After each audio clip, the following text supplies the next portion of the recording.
Building on everything we've discussed so far, it's clear that the episode 18 trailers are not just teasing isolated moments, they are carefully constructing a layered narrative filled with misdirection, emotional stakes, and long-term storytelling setups. To truly understand what might happen next, we need to go deeper into the narrative structure, character psychology, and the storytelling patterns that this series has consistently relied on. Let's begin with the concept of narrative misdirection. In historical dramas like Kuruluş Orhan, trailers are rarely straightforward. Instead, they function as strategic tools designed to guide the audience towards certain assumptions, only to subvert them later. The scene where Ali ad-Din is struck by Shahin Shah is a perfect example. On the surface, it suggests imminent danger, possibly even death, but structurally, such scenes often serve as catalysts rather than conclusions. If we analyze similar moments from earlier episodes, we notice a recurring pattern. Characters who appear to be on the brink of death often survive, but not unchanged.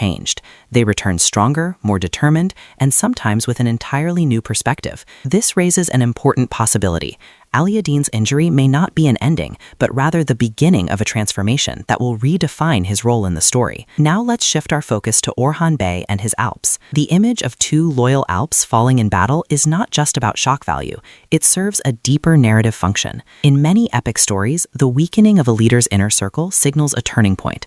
It forces the protagonist to adapt, to rethink strategies, and sometimes to embrace harsher decisions. This could mean that Orhan Bey is about to enter a phase where leadership becomes more complex and burdensome. The loss or near loss of trusted companions may push him toward a more hardened, strategic version of himself. This aligns with the broader theme of transitioning from a rising leader to a fully established ruler. At the same time, the possible campaign to reclaim Kayıp Castle adds another layer of significance. Castles in historical dramas are never just physical locations. They symbolize power, legitimacy, and control. Reclaiming such a stronghold would not only shift the balance of power, but also serve as a psychological victory. But victories in this series are rarely without cost. This brings us back to the emotional tone of the trailers. There is a noticeable emphasis on tension, uncertainty, and sacrifice. The music, the pacing, the quick cuts between battle scenes and emotional close-ups, all of these elements suggest that episode 18 will heavily explore the cost of ambition and the price of loyalty. And at the center of all this tension remains Flavius. To understand the depth of the Flavius mystery, we need to look beyond the surface-level question of whether he is alive or dead. Instead, we should ask, what does Flavius represent in the story? Flavius is not just a character, he is a bridge between worlds. His journey touches on themes of identity, belief, loyalty, and transformation. If he truly is on the path to becoming Iranos Bey, then his storyline is about more than survival, it is about rebirth. The Shahada scene becomes especially significant in this context. While many viewers interpret it as a sign of death, it can also be seen as a symbolic moment of transition. In storytelling, such moments often mark the end of one identity and the beginning of another. This interpretation opens up a powerful narrative possibility.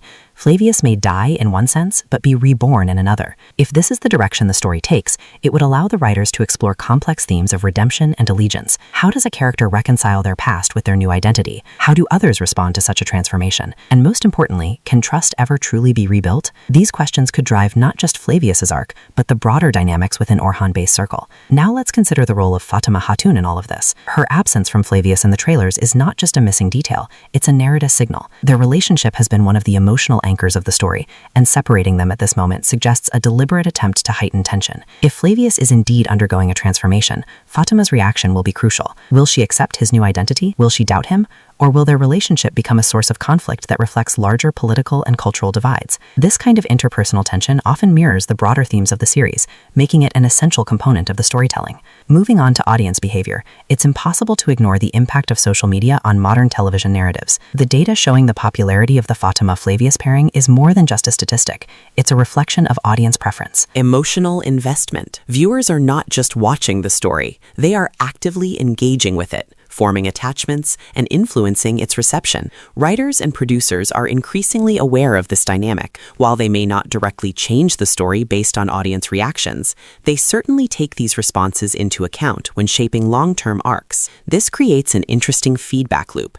The audience influences the narrative, and the narrative, in turn, shapes audience engagement. In this context, keeping Flavius alive, or at least maintaining ambiguity around his fate, makes strategic sense. Another aspect worth exploring is the use of silence and absence in the trailers. In storytelling, what is not shown can be just as important as what is shown. The deliberate omission of clear information about Flavius forces the audience to fill in the gaps. This not only increases engagement, but also allows for multiple interpretations. Each viewer brings their own perspective, creating a diverse range of theories and discussions. This collective speculation becomes part of the viewing experience, extending the story beyond the screen. Let's also talk about pacing. Episode 18 appears to be positioned as a build-up episode, one that sets the stage for larger Gatan developments. The trailers suggest multiple storylines converging: Aliadin's fate, the injured Alps, the potential siege of Karakesisar, and the mystery of Flavius. Balancing all these elements requires careful pacing. Too much focus on one storyline could overshadow the others,